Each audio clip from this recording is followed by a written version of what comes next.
Il est ici coutume de dire que chaque famille périgourdine a des bois. En tout aujourd'hui, 90 000 propriétaires sont responsables de ce qui représente la moitié de la superficie du département. Mais comme dans toutes les familles rurales, l'attrait de la ville et de l'ailleurs a joué à plein. C'est pourquoi le syndicat des sylviculteurs de Dordogne se mobilise et va à la rencontre de ses propriétaires forestiers pour tenter d'endiguer le phénomène et faire revenir les héritiers égarés. Ici, Philippe Prévost-Légony gère un domaine boisé de 80 hectares et attend des conseils juridiques et fiscaux pour organiser au mieux sa succession. Aujourd'hui, il y a un dispositif qui est intéressant, c'est le groupement forestier, qui permet en quelque sorte de transformer votre patrimoine forestier en part de société, c'est une société civile. Pour éviter le fléau du département, le morcellement.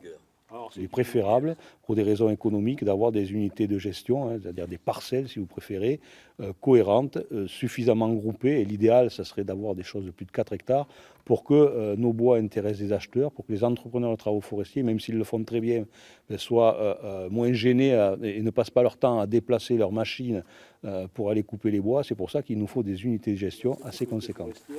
Un vœu formulé également par ce propriétaire, déjà à l'époque seul des 5 enfants à reprendre le flambeau. J'ai beaucoup d'enfants qui sont à Paris ou à l'étranger, etc., ou des neveux qui s'intéressent peu. J'ai déjà proposé à plusieurs de me remplacer. Ça fait 10 ans que je demande à quelqu'un de la famille de me remplacer. Je n'ai encore personne. Alors vous voyez que ce n'est pas si simple.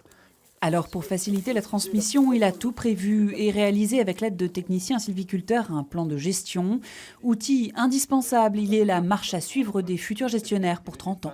Le résultat, c'est que pour l'instant, ils sont magnifiques. Ils sont magnifiques, bien protégés. Et ça, c'est vraiment important dans notre département. Avec son millier de chênes rouges, Philippe Prévost-Légony espère que ses ayants droit reviennent ici au plus près de leurs racines.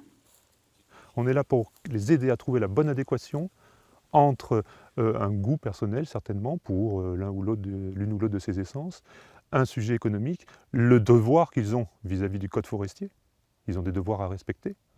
Et puis aussi leur capacité financière.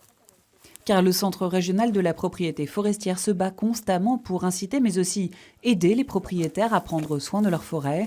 La Dordogne est le plus gros stock de bois sur pied d'Aquitaine avec 60 millions de mètres cubes. Un quart seulement est aujourd'hui exploité, faute d'entretien.